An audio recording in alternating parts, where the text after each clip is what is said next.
mbokk yi ñi fi nekk ak ñi ñuy seetaan ñu ngi leen di nuyu yéen ñëpp ci seen tur ak seen sant. alors bi ma génneeg léegi mot na semaine ëpp na sax semaine parce que mardi laa génnoon et tey la ajuma boobu ak léegi mënuma woon wax parce que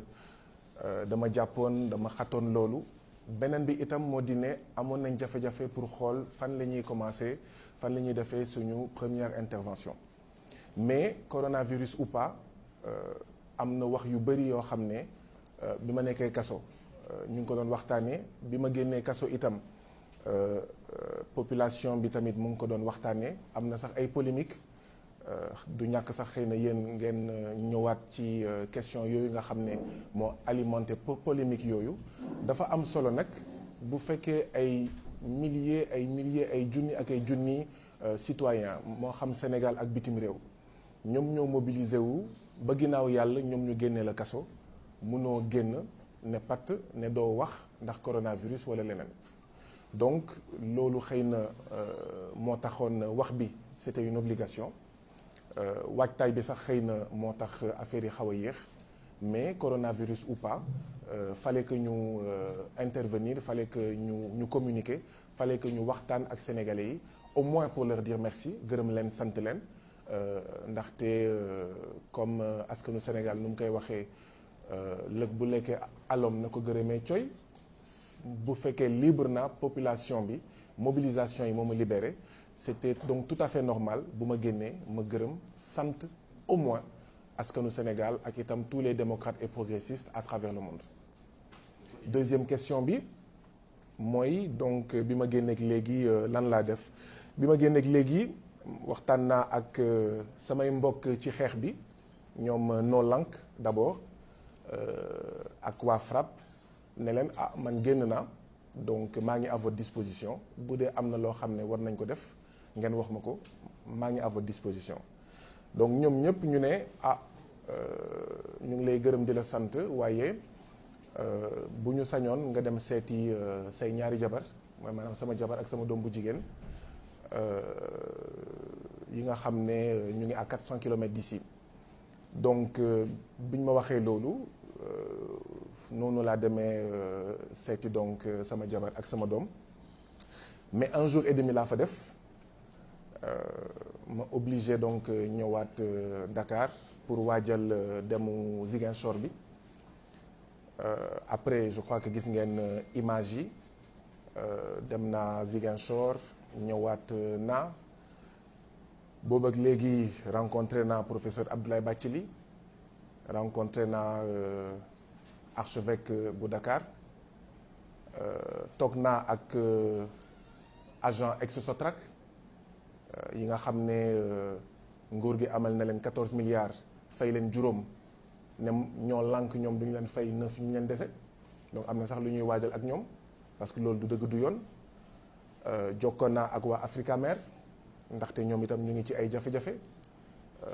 jokkoo woon naa ak ñoom sax laata ñuy dugg kaso jokkoon naa ak ñi nga xam ne ñoom leen doon liggéeyal muy les victimes d'accaparement de terre et de démolition de maisons waa Guéréo waa Kignanbour waa Tivaouane Peulh jokkoon naa ak notaire yi nga xam ne bu dee fommuñu tey ci 3 heures la ñu waroon commencer grève de la faim parce que ñu ngi ci réew moo xam ne mu ngi am 51 notaires Côte d'Ivoire mu ngi am 300 ça veut dire que doyul ñu def concours def formation ñu toll ci 22 ñu bëgg leen xañ liggéey donc voilà ci yooyu daal laa nekk fekkee naa réunion No Lank fekkee naa réunion FRAPP. Voilà xam naa ne bu ma doon lim fii du ma fi jóge bien sûr di jéem a tontu téléphone ma si profité waale di jéggalu citoyens sénégalais yëpp yi nekk Sénégal ak ci diaspora bi yoo xam ne ñu ngi may woo di ma envoyer message am naa jafe-jafe gérer loolu yëpp fu mu nekk nii parce que appel yeeg ak message yu bëri na mais incha allah naa tontu ñëpp lii daal mooy sama quotidien bés bu nekk. jàpp nañ ñu de manière arbitraire téye nañ ma camp pénal de manière arbitraire dama jàpp ne itam ni ma génnee jaarul yoon mais ku xam kaso nu muy doxee xam nga ne gars yi bu ñu la bëgg a génnee mënoo si dara dañ lay forcer ne la par la force da ngay génn sama génnub kaso en fait camp pénal jaarul yoon. lu tax ma jàpp ne jaarul yoon moo di ne man dama tàmm liggéey ak ay avocat FRAPP dafa tàmm liggéey ak ay avocat ñaar ñeenti weer ngi c'est même l'occasion gërëm ñi nga xam ne ñoom ñooy maître Moussa Sarr maître Khoureychi Ba maître Amadou Diallo mi nga xam ne toog na fii tey maître Amadou Sow maître Babacar Ndiaye maître Seyba Danfakha maître François Senghor ak maître Sall mi nga xam ne FRN moo ko yónni woon bu dee am na ñu ma fàtte maa ngi jéggalu ndaxte bu fekkee mobilisation comme ni ma ko waxee sànq ginnaaw yàlla mobilisation moo ma génnee samay avocat ñi ma lim fii def nañ si liggéey itam bu am solo alors FRN dafa def benn communiqué yàgg wax ne niñ ma jàppee denc ma camp pénal du dëgg du yoon ñu ne yebal nañu benn avocat pour mu défendre ma ca ëllëg sa maanaam communiqué bi bu fekkee tey la génn ca ëllëg sa maître Amadou Sall ñëw fekk ma camp pénal ne ma waa FRN ñoo ma yebal fii pour ma défendre nga ndax nangu nga ma ne ko waaw boo demee nga gërëmal ma waa FRN maa ngi leen di sant di leen gërëm may delloo tey di leen sant di leen gërëm comme ni ma santee gërëm ñëpp mu laaj ma condition générale de détention yi mu jiitu ma ci sax ne ma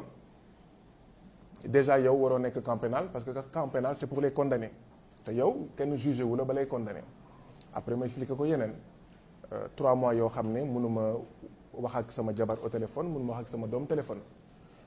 te ci biir camp pénal amoon na ñeneen ñoo xam ne kenn attugu leen ñu ngi doon woote ak ñoom seen donc mu jël note et tout ça ma waxoon ko sax ne samay avocat ñu ngi waajal benn conférence de presse mu jël contact ak ñoom donc ci noonu la ñu séparé woo ma wax ko ne boo demee seeti waa FRN gërëmal ma leen santal ma leen comme citoyen sénégalais yëpp laa jàkkaarloog télé sama biir néeg gis ñu bind demande de liberté provisoire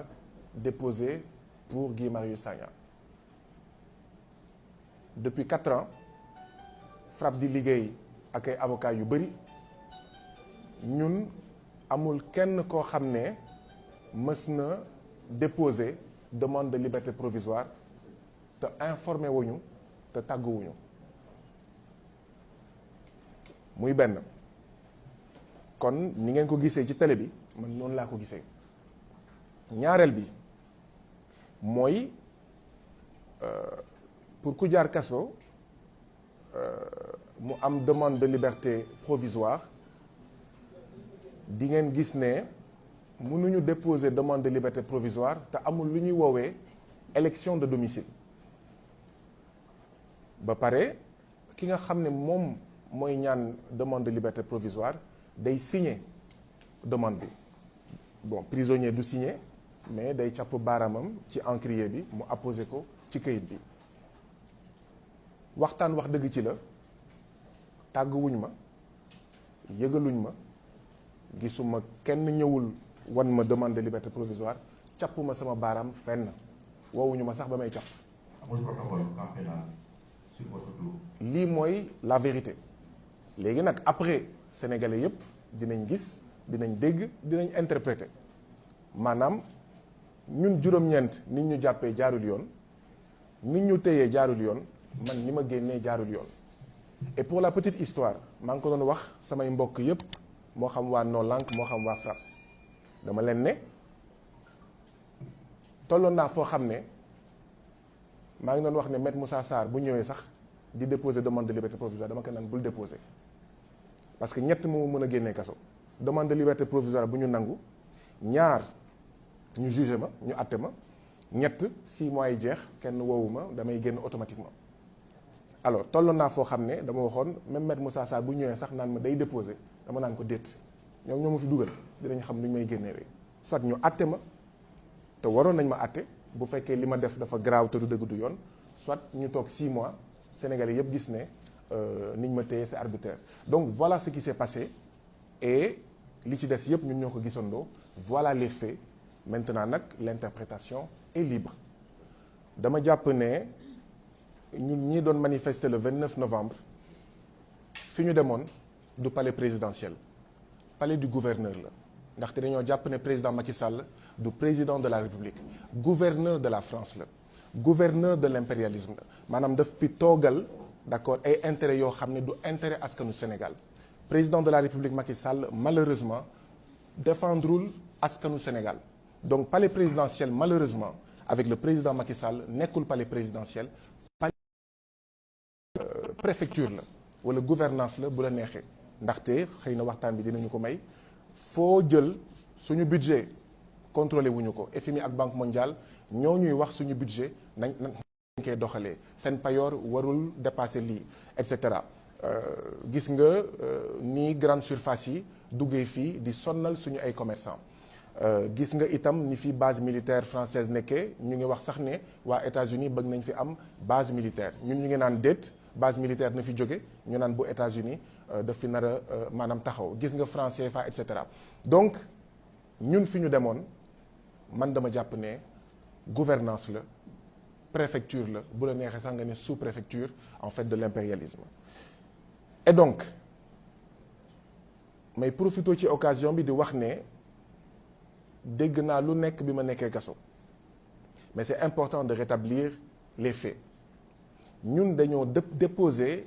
lettre d'information ci table préfet ñu bëri nee nañ mosuñu déposer non dañoo déposer benn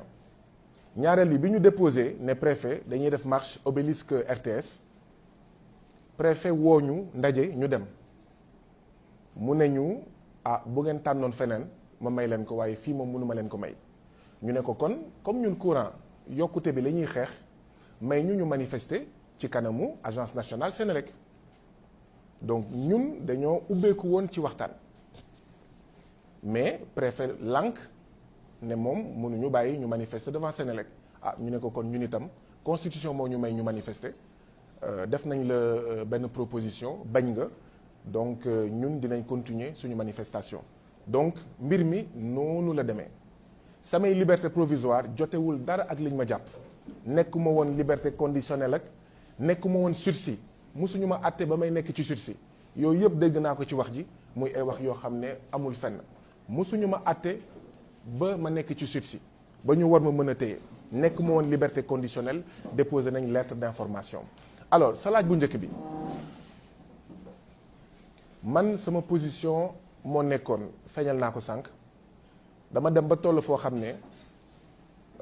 sama avocat yu baax yi nga xam ne ñeenti at ñu ngi liggéey bu ñu ñëwoon ne ma nañu déposer liberté provisoire sax dama laan leen déedéet fu mu nekk nii nañu dem jusqu'au bout parce que nag mënoo téye juróom-ñeenti nit lu nekk nga wax ko te ñeme woo dem tribunal parce que bu fekkee vraiment ñun li ñu def dafa ñaaw man bañu ma sax ñu àtte ma bañu ma en fait ñu daan ma parce que li ñu def c'est en connaissance de cause jigéen bu ñuy woowee Rosa Parks bi muy toog ci siis yii nga xam ne dañoo ne siis yii borom der yu weex yi ñoo fa war a toog moom xamoon na lu muy def xamoon na ne absolument mais d'abord ñun dañoo jàppoon ne constitution moo ñu may ñu manifester 2 pare woon nañ pour waxtaan def nañ proposition ndaxte ñun langaamuñu ci palais présidentiel wax nañ préfet de Dakar bàyyi ñu manifester devant la Sénélec moom moo lànk donc ce que je veux dire c'est que ci gàttal ñun dañoo def suñu action en connaissance de cause mais ñoom ñii ñu jàpp waroon nañ am fitu yóbbu ñu tribunal àtte ñu damay fàttali ne ñu bëri manifester nañ palais présidentiel déposé wuñu lettre d'information kenn jàpp leen ñu fa jàpp dañ leen àtte dans la semaine ñu tëj leen 15 jours ñoom ñëpp ñi ñu jàppul ak ñi ñu jàpp mosuñu woon déposer lettre d'information ñun rek ñoo déposer lettre d'information et ça c'est important de le dire ñi ñu mës a jàpp avant ñun ñu manifester devant palais présidentiel dañ leen àtte dans la semaine ñun ñu inventer une procédure d'instruction suñu askan lépp la ñu jaral et ça me permet parce que maa ngi fàttali ko ne amoon na ñaareelu question bi nga posé woon ñu ngi koy fàtte sax ça me permet ma tontu ci question boobu suñu askan suñu kaaraange askan amul lum ñu jaralul ñii di noot askan yi ci àddina yi lum leen jaral nooteel googu ñun teggi nooteel jaral nañu lu nekk. ñu ngi wax coronavirus bi ma demee Ziguinchor dañoo wàcc aéroport mais amul woon benn dispositif yéen mi dem aéroport boo egsee da ngay gis ñu def ni appareil bi def ko ci sa yaram def ko ci sa jë def ko ci sa bopp mais y avait aucun dispositif ñu ngi egsi defe naa ay 10 heures yooyu ay 10 heures la ñu egsi Ziguinchor amul woon dara sama baat ca kaw ñu génn aéroport yàlla def seen mbokk taskatu xibaar yi nekk fa ñu tendre ñu micro pour nous c'était une obligation ñu taxawu askanu Ziguinchor parce que ñu ngi nekkoon en fait ci danger coronavirus bu fa duggee kenn du si mën dara donc moo tax ñu wax ne y avait aucun dispositif et ñu ngi interpellé état bi pour que ñu def fa dispositif yàlla def seen mbokk 7TV yi bokk ñu woon avion ñu egsi 12 heures bi ñu egsee 12 heures dispositif bi ma nga fa woon donc ñun dañuy wëy lu ñuy wuyoo ñu niroo ko mooy ñëw nañ aéroport fekk ñu fa dara lii mën na nekk jafe-jafe gàllankoor ci askan wi ñu yëkkati suñu baat def ko alors polémique ci communiqué ADS bi wax ne li ma wax du dëgg man loolu taluma ko li may considérer rek moo di ne wax nañu def nañ fa dispositif d'ailleurs bi may ñibbisi maa ngi jël avion mais dispositif yi ma nga fa woon et ñii di liggéey foofu ñoom ñëpp ñoo fa rombal baat bi benn la woon ñu ngi lay gërëm di la sant te man hésité moo benn yoon dama leen ne mais ça c'est extrêmement scandaleux parce que yéen sax seen vie elle est mise en danger par l'État du Sénégal alors am na communiqué ADS am na communiqué gouverneur u Ziguinchor boo liiree communiqué gouverneur Ziguinchor di nga gis ne bokkul ak bosu ADS parce que mu ngi naan jamono ji ma egsee infirmier yi waroon gérer matériel bi ñu ngi leen doon former alors qui croire man je pense que gouverneur bi avec son devoir de réserve man la gën a jox dëgg mais daf ko lëmës ci anam boo xam ne du gaañ état bi. li tax ma génn dem gisi archevêque te ni ma gisee archevêque noonu laa fas yéene dem seeti yeneen kilifa diine li tax ma seeti archevêque parce que pour la petite histoire bi ma nekkee quartier haute sécurité bu camp pénal archevêque ñëw na ma seet si ci biir sama néeg coow li ngay wax ni yépp avant moo judd archevêque ñëw na camp pénal dugg na sama néeg xool na néeg bi ñaanal na ma ci kanamu ñëpp pour man obligation la woon bu ma génnee ma dem nuyu ko ma dem gërëm ko avant coow li yëpp xaw ma maître Pape Ali Kane sama doomu ndey Barthélémy Diaz avant ñuy wax seen wax yi yëpp archevêque ñëw na ma seet si c'est important ma profité ci occasion bi wax ko mu leer nañ c'est pour ça que c'était important pour man bu ma génnee ma dem seeti ko voilà un peu li am li ci des mooy li am solo mooy ñii nga xam ne ñoom la ñu dénk réew mi war nañ moytu yenn yi xam nga boo commencé injustice doo xam fu muy mujj boo jàppee juróom-ñeenti nit jàpp leen ci anam yoo xam ne jaarul yoon ñu naan déet nga bàyyi ci juróom-ñett nga tey ci kenn askan wi day jéem a xam lan moo tax ñu tey ci kenn bu demee ba amul benn explication rationnelle lu xel mën a nangu mooy indi ñu naan c'est parce que chrétien la c'est parce que joolaa la c'est parce que waa Casamance la te ku ñu xam-xam ne ñun waa FRAPP dañoo yàgg xeex la manipulation des sentiments religieux la manipulation des sentiments ethniques maanaam di foowee waaso yi di foowee diine gi di foowee tarixa gi ngir diviser pour mieux régner ngir gën a wëyal nguuru nooteel ñun dañoo yàgg xeex loolu dañoo yàgg bañ loolu man mosu leen ma dégg ma wax ay waxi Casamance mosu leen ma dégg ma wax leen ne sama dëkk fi ma juddoo muy Etomé amul ndox amul courant yaa ngeen koy njëkk a dégg dimanche te waa Etomé ñoo ko waxal seen bopp donc man kenn mënuma taxé xëy na régionalisme wala affaire yooyu kenn mësuma dégg xëy na sax am na ñoo xam ne ñu ngi naan gii bi du gii guy la est-ce que du musulman ak yooyu donc man kenn mësuma dégg ma ne lii laa wala lee laa donc homme politique yi femme politique yi ñoo war a am responsabilité xam ne Sénégal dafa am ay waaso yu bëri xam ne Sénégal dafa am ay diine yu bëri xam ne Sénégal dafa am ay tarixa yu bëri et que jot ci nguur wala woy ci nguur wala troisième candidature warul tax ngay foowee li nga xam ne moom la askan yi gën a bëgg gën a fonk diine ak seen tarixa pour man loolu moo am solo. injustice boo ko commencé boo moytul fu muy egg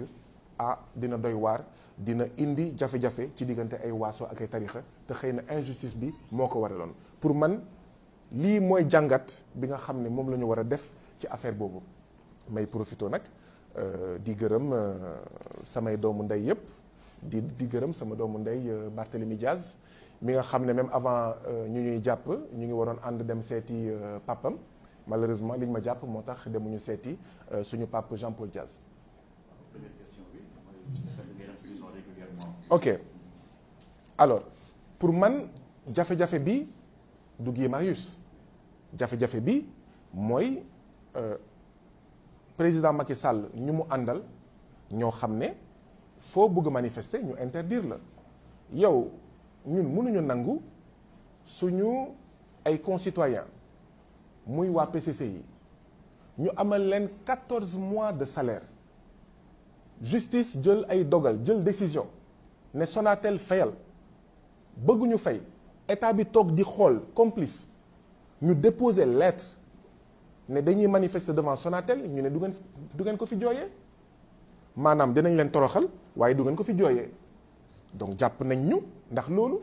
alors problème bi man la wala état bi nga xam ne mooy xool toog seetaan liggéeykat di ko toroxal ñu koy toroxal muy ànd ak ñii di toroxal liggéeykat yi dans son silence complice loolu mooy wax ji parce que boo xoolee manifestation yi yooyu la mus nañ fi ànd manifester ak ñii di def transfert d'argent ànd manifester ak waa PCC yi préfet interdire manifestation ñu ne dañ koy def parce que Obélisque RTS la mais finalement dañ ko bàyyi ñu marche donc saay bu ñu jàppee loolu la donc problème bi du man mbir nag am na fu muy toll ñun nag ñun ñooy descendant wu Aline Sitoé Diatta ñun ñooy descendant wu ñoom Yacine Boubou les femmes de Nder ñun ñooy descendant wu ñoom Lamine Ibrahima Arfan Senghor ñun ñooy descendant wu ñoom Mame Bamba Limamou Laye Baye Niass ak ñoom seen maanaam nous sommes des résistants du ñu nangu nag suñu askan ñu koy toroxal ba pare toog di seetaan sànq maa ngi bëggoon def benn lien bi ngeen di laajte ndax si c'était à refaire dañ koy defaat ma ne leen suñu askan jaral nañu lu nekk ma leen di laaj benn mbir tey jii nii ñu ngi wax coronavirus ñun ñëpp ñu ngi tiit lan moo tax ñu tiit parce qu'en temps normal suñu hôpital dafa jagadi mais lan moo tax mu jagadi un infirmier pour 8000 habitants alors que norme bi c'est benn infirmier pour 300 habitants ma joxe misaal boobu rek yaa ngi am ñaari neuropédiatre pour 16 millions de citoyens sénégalais mun naa continuer lim bi d'accord donc loolu lan moo ko waral loolu est-ce que am na ay citoyens en fait yu ko xeex si am na ay citoyens yu ko xeex est-ce qu'il y a 5 ans il y a 10 ans il y a 20 ans xeex pour un système de santé bu baax est-ce que jar na dem kaso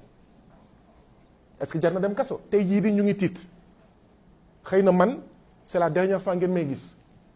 xëy na man coronavirus bi mu ngi en incubation ci man est-ce que xeex pour un système de santé bu baax buy aar askanu Sénégal jar na dem kaso am déet budul pour man sama doom sama jabar suñu yeneen doom yi man jaral na ma ko parce que c'est ça la question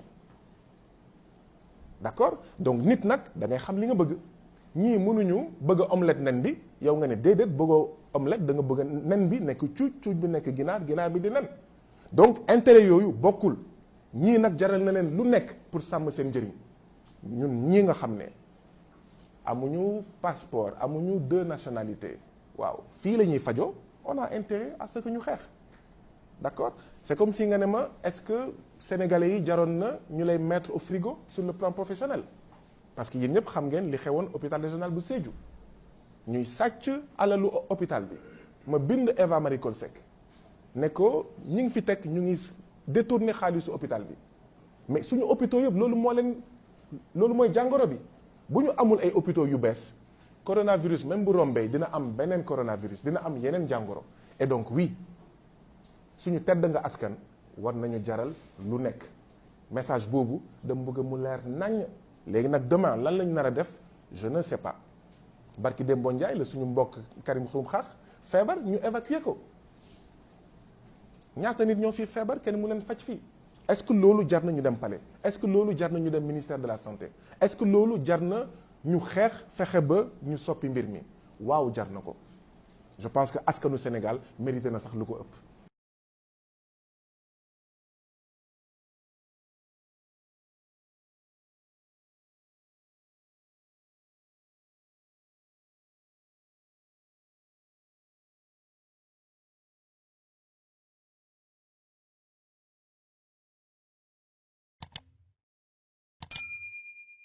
Avec le parler rapidement, Mansour rappelé tout à l'heure qu'en 2017, dernier votre directeur de campagne, où Ousmane Sonko, qui est élection législative, vous avez une très relation avec moi parce qu'on n'a pas trop senti qu'il combat pour votre libération. Bon, après, il faut que tamit nit yi xam lu ñu bëgg bu Guy Sagna defee lii ñu ne on le sent trop bu deful ñu ne on l'a pas trop senti voilà bon mais après Ousmane Sonko il est assez grand pour wax lan moo tax on l'a pas trop senti mais Ousmane Sonko man dama ko jàppee sama doomu ndey loolu moom je le dis de la manière la plus claire qui soit effectivement 2017 législative maa nekkoon directeur de campagne coalition Ndawi Askan Wi 2019 maa jiite woon commission organisation bu coalition Jotna d'accord Ousmane Sonko sama doomu ndey la dama jàpp ne ñun li ñuy xeex ci FRAPP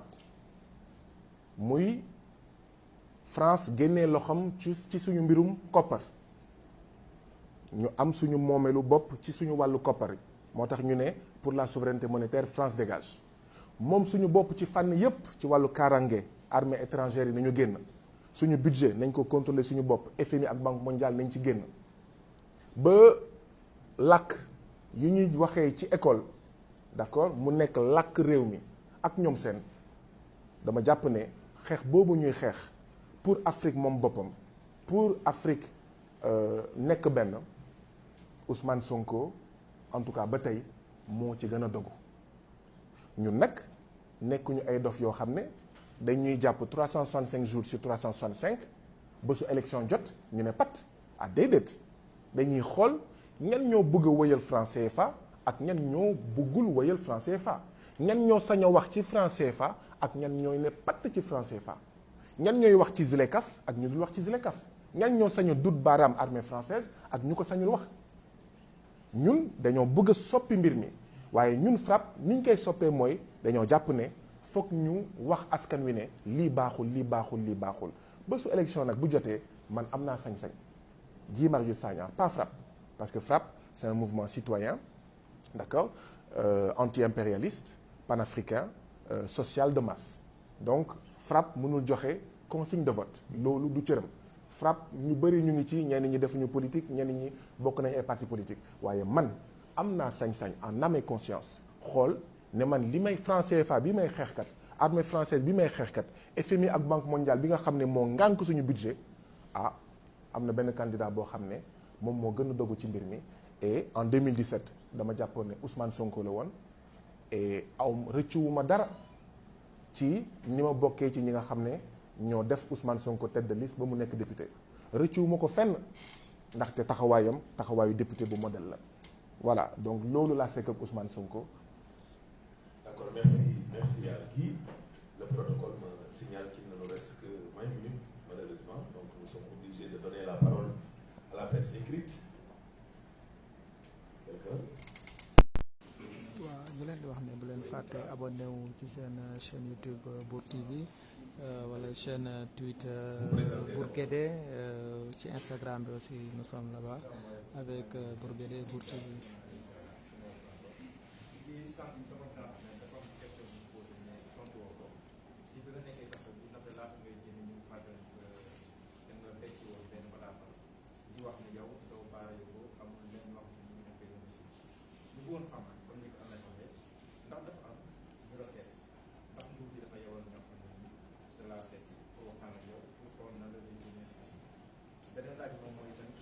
ngay regretter le fait que ku mel ni maître Amadou Sall dugg si dossier bi ndaxte yaa ngi wax ne bu ku mel ni maître Moussa Sarr ñu woon tàggu la mais day introduire benn demande de liberté provisoire da ngay laaj ndax tey yow boo wéetee da ngay rëcc le fait que nga nangu maître Amadou Sall bu bokk say am na wax yoo xam ne mënuma si sori parce que maa ngi liberté provisoire nag dafa am lu muy tekki dossier bi mënuma ci wax dara mun naa wax nag lu ma neex mun naa def nag lu ma neex lu bokkul ak dossier bi bu ngeen fàttalikuwee bi ma nekkee Rebeuss amoon na benn lettre xam nga boo génnee lettre kaso c'est 6 mois de prison bi ma nekkee Rebeuss fexe nañ def nañ lépp pour xam ndax maa génnee lettre bi ou pas dama bëgg a leeral ne ñun dañoo nekk ci xare am ñuy noot askan wi ñun ñuy xeex nooteel ñii di noot askan wi ñun am na yoo xam ne duñ leen ko yombal ma ne dafa am yoo xam ne duñu leen ko yombal comme dossier Rebeuss bi ba léegi mu ngi fi sama dossier ba woon mois de juillet je suis toujours en liberté provisoire ça veut dire que saay bu neexee Samba Sall mun na ma ñëw ne am na élément bu nouveau dugal ma je profite de l'occasion pour dire que d'ailleurs fu mu nekk ni maa ngi am 2 dossiers de liberté provisoire ñaari dossiers yépp bi ci nekk mun na ma delloo kaso donc am na wax yoo xam ne man mënuma ci sori ñoom nañu def seen enquête bu fekkee am na enquête bu ñuy def d'accord nañu ut seen preuve bu dee yitteel na leen mais man am na yoo xam ne du ma ci prononcé wu am na yoo xam ne du ma ci wax deuxième question bi ok boo déggee sànq bi may gërëm avocat yi boole naa ci maître Amadou Sall ndaxte nag ñëw na ndaxte nag am na lu mu def waaw parce que moom mujjee ñëw c'est aussi simple que ça moom moo mujjee constitué wu ñeneen ñëpp ça fait 4 ans may liggéey ak ñoom donc bu may gërëm ay avocat mënu moo ko ñàkk gërëm léegi man am na yoo xam ne du ma ci gëstu lu bari man wax naa leen sànq bu ngeen ma laajee lan laa doon dama leen di wax révolutionnaire anti-impérialiste panafricain dama jàpp ne fu ma munti nekk sama mission mooy ànd ak ñi nga xam ne ñoom laa bokkal gis-gis ñu fexe ba wàññi coono askan wi bu ma nekkee kaso loolu mooy sama liggéey bu ma nekkee en liberté loolu mooy sama liggéey ba nga xam ne amul solo ci man ma ne damay regretter wala ñàkk regretter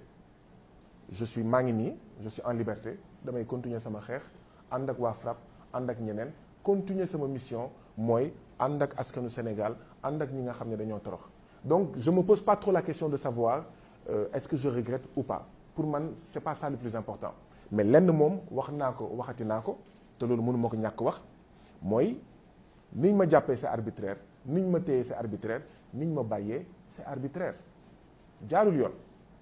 voilà maintenant après je regrette ou je regrette pas aw ma jot boobu sama préoccupation mooy naka la ñuy fexee ànd ak waa PCC yi ñu fay leen seen xaalis naka la ñuy fexee ànd ak waa agent Exsotrac ñu fay leen seen xaalis naka la ñuy fexee ànd ak notaires yi ñu bàyyi leen ñu ubbi seen cabinet naka la ñuy fexee ànd ak les victimes d'accaparement de terre et de démolition de maisons naka la ñuy fexee ànd ak enseignants yi parce que nag face à face enseignant ak état bi dafa doy parents d'élèves yi ak élèves yi mënuñu seetaan enseignants yi am ay plateformes revendicatives yu jaar yoon état bi du ko respecter au même moment mu ngi lekk suñu xaalis ba pare ñu toog seetaan déedéet foog citoyens yi xam ne le combat des enseignants c'est pour une école nouvelle c'est pour école boo xam ne day joxe enseignement de qualité à travers des enseignants de qualité et donc mënuñu toog seetaan man lii moo ma yitteel ndaxte moo yitteel FRAPP et en tant que membre du FRAPP yooyu mooy samay dossier mais je regrette wala je ne regrette pas yooyu je ne me pose pas la question.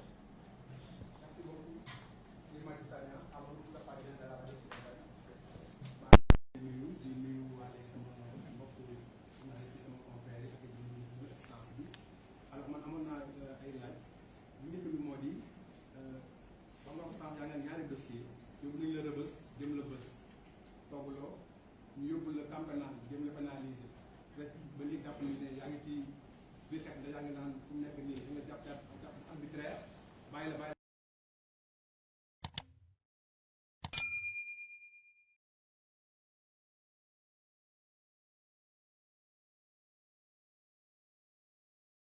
am na wax yoo xam ne mënuma si sori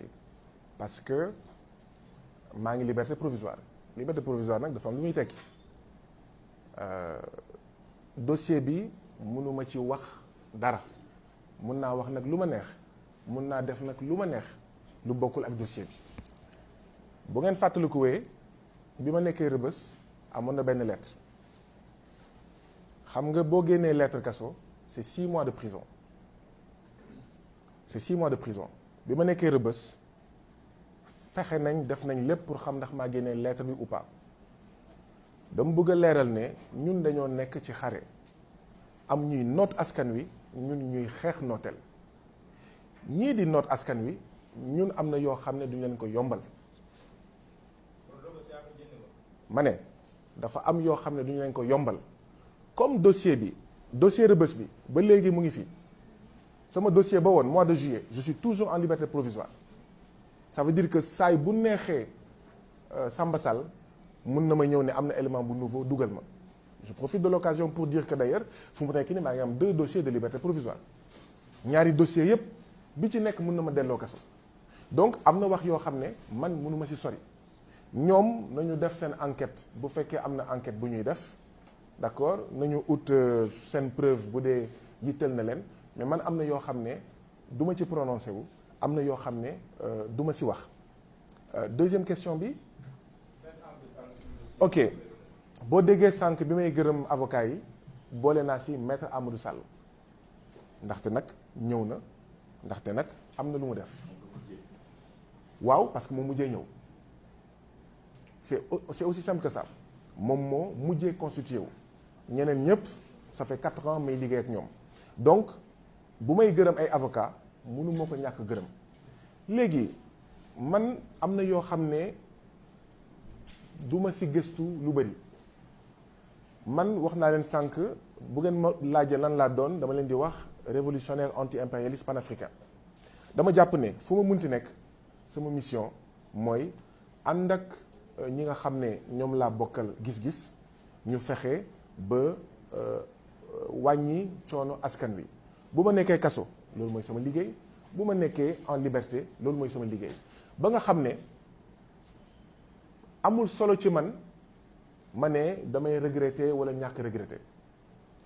maa ngi nii je suis en liberté damay continuer sama xeex ànd ak waa FRAPP ànd ak ñeneen continuer sama mission mooy ànd ak askanu Sénégal ànd ak ñi nga xam ne dañoo torox donc je me pose pas trop la question de savoir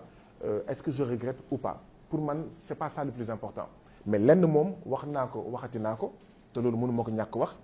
mooy niñ ma jàppee c'est arbitraire niñ ma téyee c'est arbitraire niñ ma bàyyee c'est arbitraire jaarul yoon voilà maintenant après je regrette ou je regrette pas aw ma jot boobu sama préoccupation mooy naka la ñuy fexee ànd ak waa PCC yi ñu fay leen seen xaalis naka la ñuy fexee ànd ak waa agent exosotrac ñu fay leen seen xaalis naka la ñuy fexee ànd ak notaires yi ñu bàyyi leen ñu ubbi seen cabinet naka la ñuy fexee ànd ak les victimes d'accaparement de terre et de démolition de maisons naka la ñuy fexee ànd ak enseignants yi parce que nag face à face enseignant ak état bi dafa doy parents d'élèves yi ak élèves yi mënuñu seetaan enseignants yi am ay plateformes revendicatives yu jaar yoon état bi du ko respecter au même moment mu ngi lekk suñu xaalis ba pare ñu toog seetaan déedéet foog citoyens yi xam ne le combat des enseignants c'est pour une école nouvelle c'est pour école boo xam ne day joxe enseignement de qualité à travers des enseignants de qualité et donc mënuñu toog seetaan man lii moo ma yitteel ndaxte moo yitteel FRAPP et en tant que membre du FRAPP yooyu mooy samay dossier mais je regrette wala je ne regrette pas yooyu je ne me pose pas la question. masawu suñu mbokk yi nga xam ne Chine suñu mbokk yi nga xam ne ñu ngi Italie suñu mbokk yi nga xam ne ñu ngi France ak yeneen réew yi nga xam ne coronavirus bi am na fa doole di exprimer sama solidarité à suñu mbokk yi nga xam ne fii ci Sénégal testé nañ leen et test bi mujjee positif di exprimer tamit suñu solidarité aux agents de la santé et de l'action sociale yi nga xam ne ñoom ñoo nekk ci première ligne front bi ñoom ñoo gën a exposé ñoom ñoo gën a vulnérable di rafetlu yenn initiative yi nga xam ne citoyens yi commencé nañ ko def rafetlu yenn initiative yi nga xam ne kilifa diine yi commencé nañ ko def lu ci mel ni xalif général des Mourides contribution wam participation wam ci xeex bi di wax ne coronavirus nekk na jàngoro boo xam ne waruñu ko foowee waruñu ko banaliser feebar bu dangereux la ba nga xam ne tegtal yi nga xam ne ministère de la santé agent de santé yi ñu ngi koy joxe ci nañu moytu yenn yi nañu moytu nuyoo yeeg nañu moytu maanaam façon yooyu nañ ko fulal nañ ko faydal nañ ko jëfe ndaxte mbir mi d'abord responsabilité individuelle la responsabilité collective ak responsabilité de l'État foog kon ñu respecter li nga xam ne moom mooy tegtal yi nga xam ne ministère de la santé agent yi ñu ngi koy joxe loolu moo nekkoon ci wàllu coronavirus alors beneen bi mooy man agent ministère de la santé et de l'action sociale la travailleur social la wax naa fi sànq dama doon liggéey hôpital régional bu Sédhiou ma bind benn bataaxal wane naka la ñuy détourner xaalisu hôpital bi ñu affecté ma Dakar amul enquête laajuñu ma amul conseil de discipline amul dara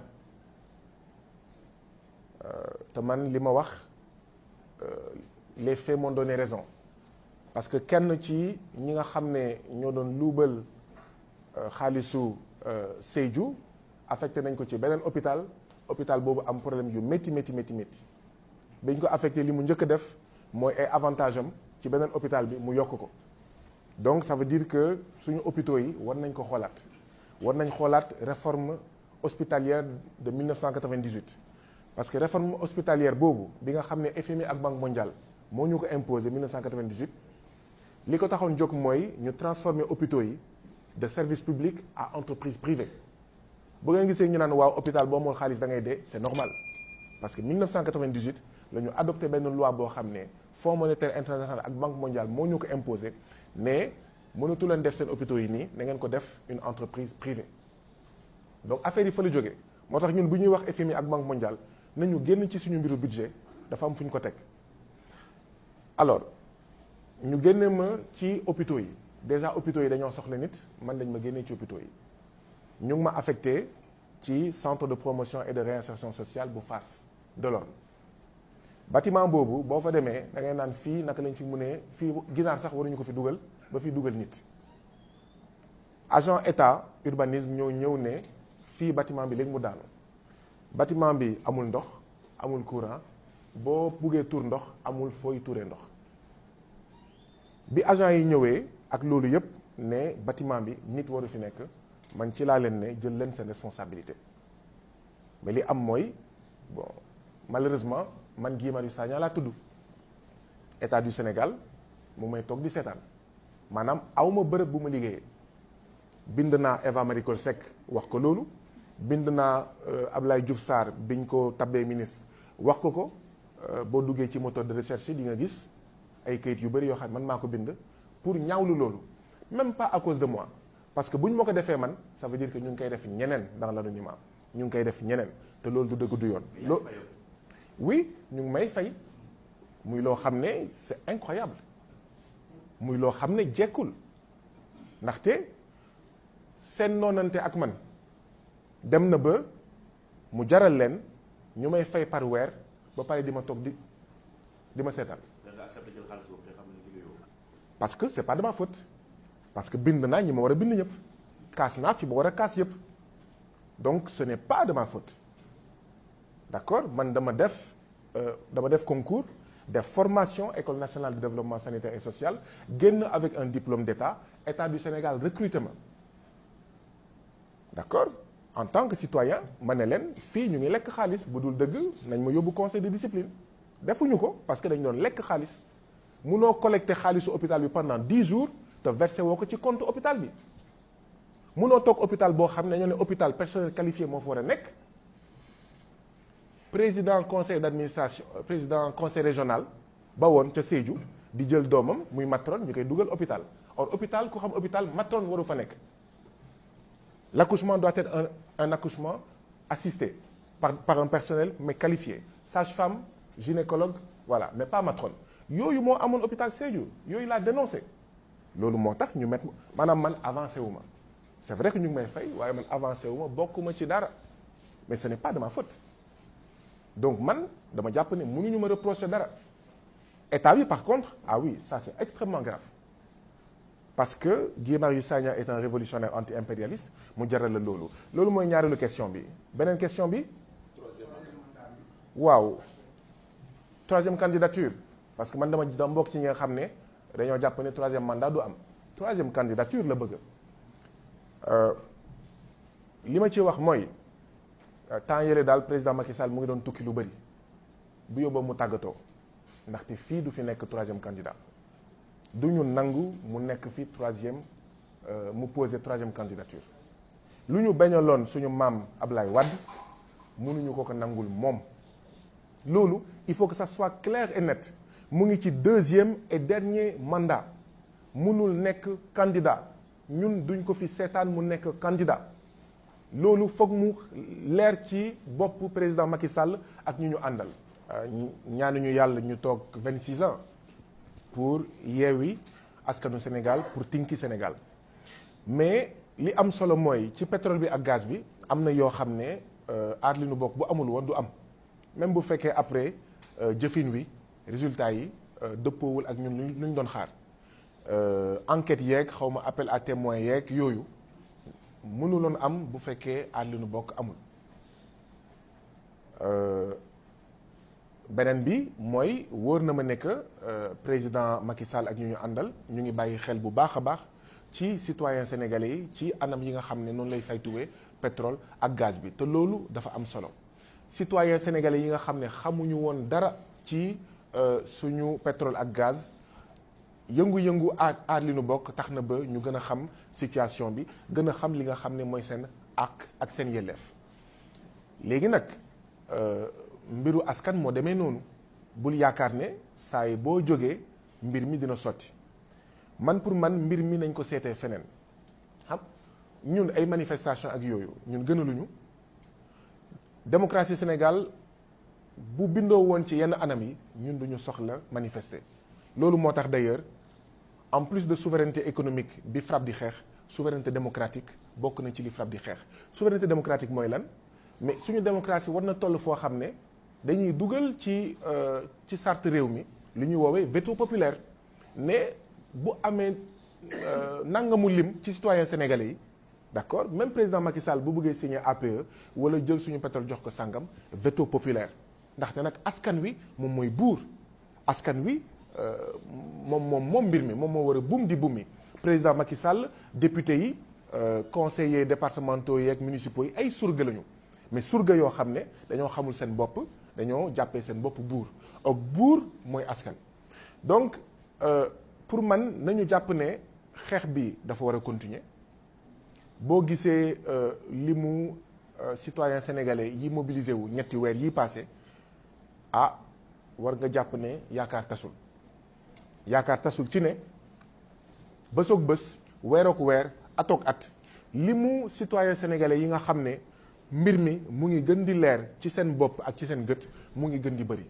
nañu continuer di wéyal xeex bi rek nañu continuer di wéyal sensibilisation ak conscientisation bi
xanaa am mbégte loolu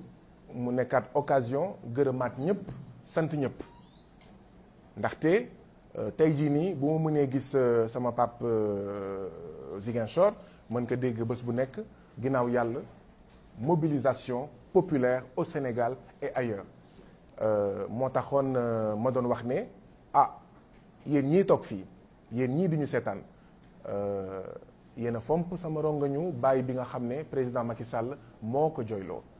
awma seen fay awma seen cant je trouve pas les mots en fait pour vous dire suffisamment merci et vous exprimer mon infinie gratitude, ma grande reconnaissance. Mais profito ci occasion bi wax ne ñi ngeen fompee samay ronguñu bàyyi noonu la ñuy jéem a fompee ronguñu ñeneen ak ñeneen ñuy ay baay ñuy ay ndey moo xam waa PCC yi toog 14 mois sans salaire moo xam ñi ñu toj seen kër wala nangu seen suuf moo xam notaire yoo xam ne mënuñu liggéey moo xam ex agent Sotrac ñi nga xam ne depuis 20 ans ñu ngi daw ginnaaw seeni droit moo xam ñeneen ak ñeneen ñi nga xam ne dañoo sonn dañoo torox donc maa ngi leen di gërëm di leen di sant ci ni ngeen fompee sama rongo ñu bàyyi ni ngeen ma permettre ma mun rencontrer waat samay mbokk yëpp ak samay camarades